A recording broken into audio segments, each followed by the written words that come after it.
I'm going to leave it there. Welcome to my channel. I'm D-Love. My channel's D-Love. I'm glad you're here. I'm going to jump right into a read. This is a general read for anyone who wants to hear it. Anything you glean from it.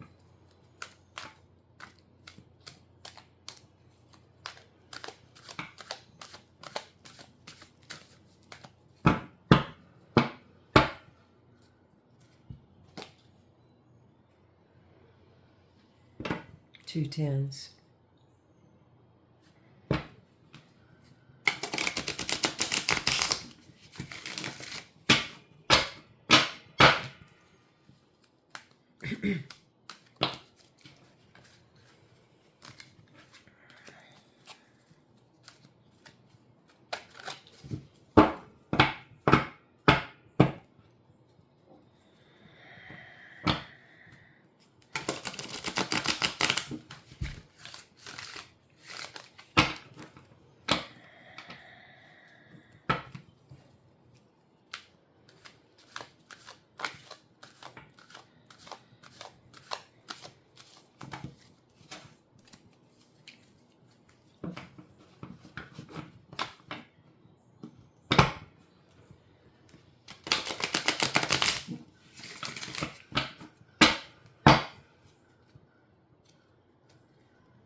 The heart of the matter of this read is the Eight of Pentacles. It's prudence.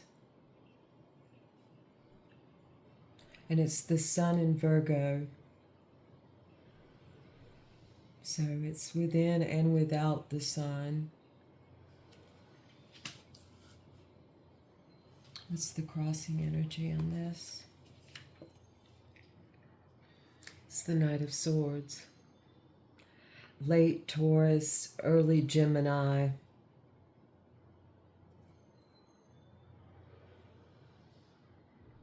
It's Psyche and Eros together in a human. Generally a masculine, very strong, dominant.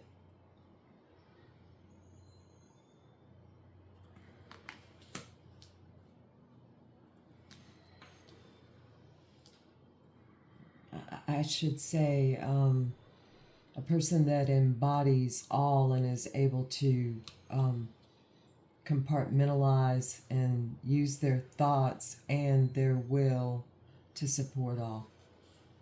I'm going to rephrase there. The crowning energy is the Ten of Discs. It's wealth in this deck.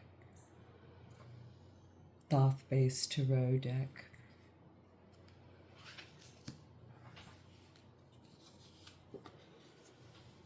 The grounding energy is the Queen of Cups. Water of water. A real mirroring imagery.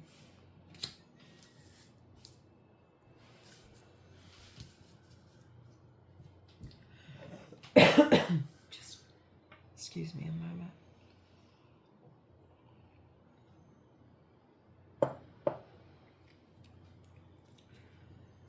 What's leading into this prudence energy?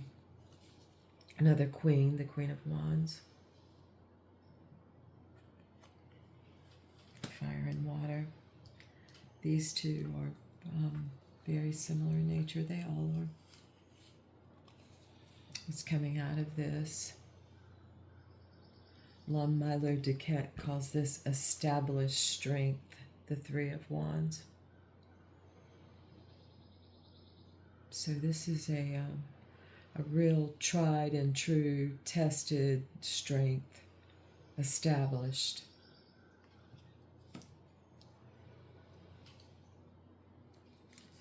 We are victory, the Six of Wands. We are victory. And our weather, internal and external. Wow, another night. I was hoping for some earth. This is the night of earth discs. This is a late Leo, early Virgo card.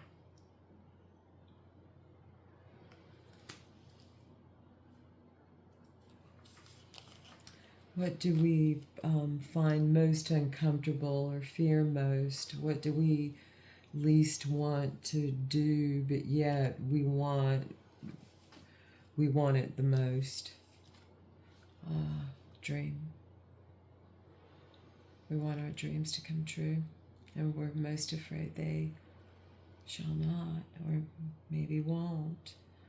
So there's doubt. But we do want it. The outcome of this is the happiest card in the deck, the Sun card. All of this, using prudence, our virtue. Wow.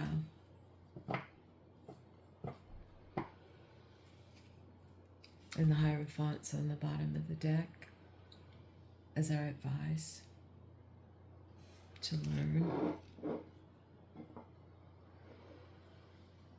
and help others learn in community. Thank you. I'm going to go ahead and read some Gurdjieff now. I'm reading The Fourth Way, P.D. Ouspensky, and these are a series of many years of interviews with Gurdjieff. I'm just going to bring this over and read.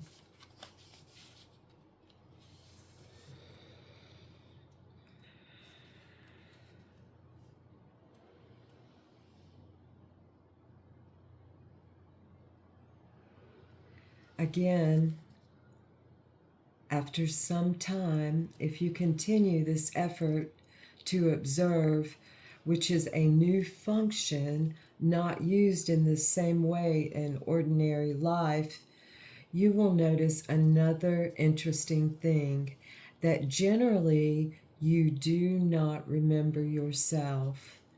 If you could be aware of yourself all the time, then you would be able to observe all the time, or in any case, as long as you liked.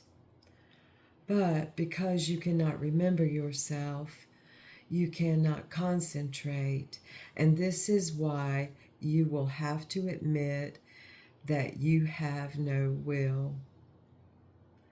If you could remember yourself, you would have will and could do what you liked. But you cannot remember yourself. You cannot be aware of yourself, and so you have no will. You may sometimes have will for a short time, but it turns to something else and you forget about it. This is the situation, the state of being, the state from which we have to start self-study. But very soon, if you continue, you will come to this conclusion that almost from the very beginning of self-study, you have to correct certain things in yourself which are not right. I'm going to interject correct. To arrange certain things which are not in their correct or right places. The system has an explanation for this. We are made in such a way that we can live in 4 states of consciousness, but such as we are, we use only two. One when we are asleep, and the other we are what we call awake. That is to say, in this present state, when we can talk, listen, read, write, and so on. But these are only two of the four possible states. The third state of consciousness is very strange. If people explain to us what the third state of consciousness is, we begin to think that we have it. This third state can be called self-consciousness, and most people, if asked, say, certainly we are conscious.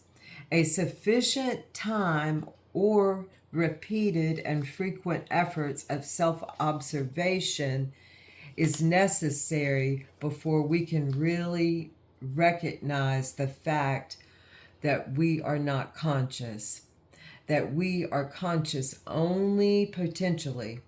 If we are asked, we say, yes, I am. And for that moment, we are. But the next moment, we cease to remember and are not conscious. So in the process of self-observation, excuse me, we realize that we are not in the third state of consciousness, that we only live in two. We live either in sleep or in a waking state, which in the system is called relative consciousness.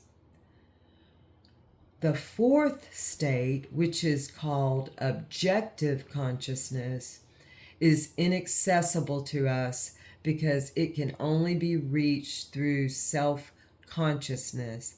That is, by becoming aware of oneself first, so that much later we may manage to reach the objective state of consciousness. All right, folks, I'm going to end it there. I plan to do another read tomorrow. Thank you for coming into my space. Thank you for being here. Thank you for being part of community. Thank you.